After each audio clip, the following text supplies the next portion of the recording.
Hello বন্ধুরা, আজকে আমি তোমাদেরকে তৈরি করে দেখাবো দারুণ মজার সুজির মিষ্টি। আর সুজি দিয়ে যেন এত সুন্দর মজার মিষ্টি হয়, তোমরা না খেলে কেউ বিশ্বাসই করবে না। এখন থেকে তোমাদের আর বাজার থেকে মিষ্টি কিনে আনতে হবে না, মাত্র এক বাটি সুজি দিয়েই তোমরা বানিয়ে নিতে পারবে 1 কেজি পরিমাণে মিষ্টি। আর মিষ্টিটা তোমার দেখতেও যেমন সুন্দর, খেতেও হয় ভীষণই মজা। অবশ্যই ছোটো বড় এই মিষ্টিটা সকলেই পছন্দ করবে। এক সময় জানো কি ছিল, আমি মিষ্টি পছন্দ করতাম না, কিন্তু এখন আমার কি হয়েছে, মিষ্টি না হলেই চলে না। সেই জন্য আজকে আমি তোমাদেরকে এই মিষ্টির রেসিপিটা একটু তোমাদের তৈরি করে দেখাচ্ছি। দেখো, এখানে নিয়েছি আমি 1 বাটি সুজি আর নিয়েছি 1 প্যাকেট গুঁড়ো দুধ। আজকে আমি তোমাদেরকে এই দিয়েই মিষ্টি তৈরি করে দেখাবো। আমি কড়াইতে বসিয়ে দিয়েছি জল, আর জলটা আমার গরম হয়ে গেছে। এখন এর মধ্যে আমি দিয়ে দিচ্ছি 1 বাটি সুজি, আর দিয়ে দিব অল্প পরিমাণে একটু ময়দা, 2 থেকে 3 চামচ পরিমাণে আমি দেখো ময়দা দিয়ে দিয়েছি। যখন তোমরা মিষ্টিটা তৈরি করবে অবশ্যই তোমরা ময়দা দিবে একটু, যাতে নাকি মিষ্টিটা আমাদের ফুলে। এখন আমি এটাকে একটু নেড়ে নেব, আর এটাকে আমি রেস্টে রেখে দেব অন্ততপক্ষে 4 থেকে 5 মিনিট। দেখো 4 থেকে 5 মিনিট পর আমি ফিরছি, আর এটা এখন ঠান্ডা হয়ে গেছে। এখন আমি এটাকে একটু নেড়ে চুলাই থেকে নামিয়ে নিব। আর এই মিষ্টিটা তোমাদের তৈরি করতে বেশি সময় লাগবে না, খুবই অল্প সময় মিষ্টি তৈরি হয়ে যাবে। যারা আমার নতুন বন্ধু আছো তারা আমাকে একটা লাইক করবে, কমেন্ট করবে, শেয়ার করবে, আর একটা সাবস্ক্রাইব করতে ভুলবে না। আমি নতুন এবং পুরাতন সকল বন্ধুকে জানাই অনেক অনেক ধন্যবাদ। আমি একটা মিক্সিং বুল নিয়েছি, আর বুলের মধ্যে দেখো আমি এখন ডোটা তৈরি করে নিব। এর মধ্যে আমি দিয়েছি 1 প্যাকেট পরিমাণে গুঁড়ো দুধ, আর দিয়েছি 3 চামচ পরিমাণে তোমার ঘি।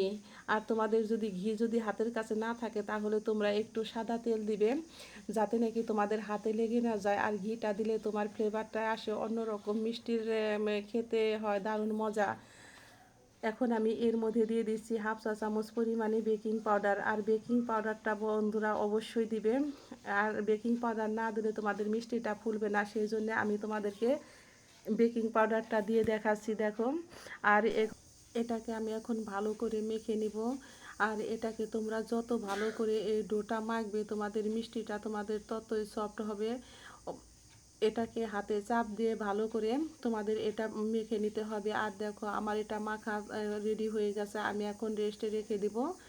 আমি মিষ্টি শিরা তৈরি করে নিচ্ছি। দেখো কড়াইতে দিয়ে দিচ্ছি 1 বাটি পরিমাণে চিনি, আর দিয়ে দিচ্ছি 2 বাটি পরিমাণে জল, আর এখন দিয়ে দিচ্ছি আমি 2টা এলাচ। এলাচটা যদি তোমাদের ভালো না লাগে তাহলে তোমরা বন্ধুরা এটা স্কিপ করতে পারো।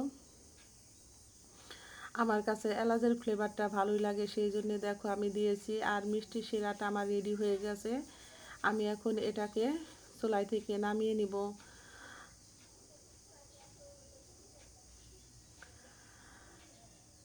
আর দেখো ডোটার থেকে আমি একে একে সমস্ত এটাকে লেচি কেটে নিচ্ছি। আর লেচি কেটে নিয়ে আমি এখন মিষ্টিগুলো তৈরি করে নিব। অবশ্যই তোমরা যখন নাকি মিষ্টি তৈরি করবে বন্ধুরা, তখন তোমরা অবশ্যই এইভাবে হাতের সাহায্যে লেচিটা কেটে নেবে, তাহলে তোমাদের মিষ্টিটা তৈরি করতে খুবই সহজ হবে।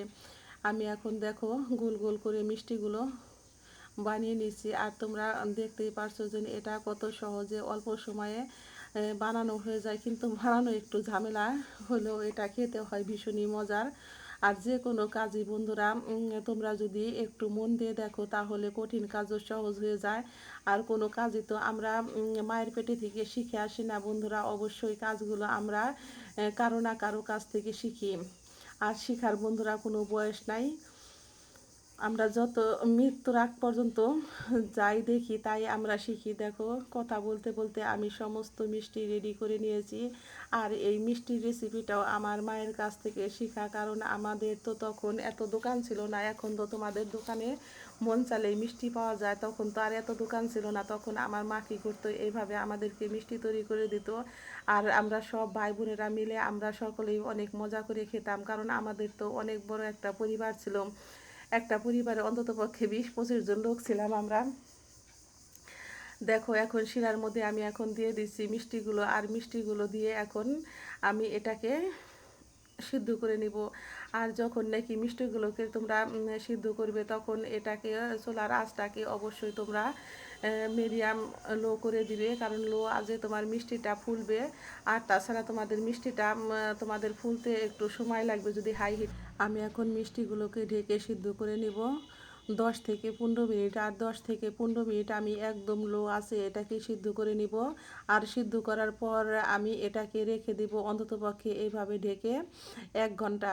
আর যখন নাকি তোমরা এটাকে সিদ্ধ করবে মিষ্টিটাকে, তখন তোমরা মাঝে মাঝে ঢাকনাটা তুলে দিয়ে একটু নাড়াচাড়া দিয়ে নিবে, যাতে নাকি তোমাদের মিষ্টিটা নিচে লেগে না যায়, সেই দিকে একটু খেয়াল রাখবে। দেখো কথা বলতে বলতে আমার মিষ্টিটা একদম রেডি হয়ে গেছে। আর দেখতেই পারছো দেখো কত সুন্দর ফুলে উঠেছে, আর এটা খেতেও হয়েছে ভীষণই মজা। আমি তো 2-3টা মিষ্টি খেয়েই ফেলেছি। অবশ্যই যদি বন্ধুরা তোমাদের ভালো লেগে থাকে তাহলে রেসিপিটা তৈরি করে আমাকে কমেন্ট বক্সে জানাবে যে কেমন হয়েছে। সকলেই ভালো থেকো, সুস্থ থেকো। আমি আবারও ফিরবো নতুন নতুন কোনো রেসিপি নিয়ে। সকলকে জানাই অনেক অনেক ধন্যবাদ।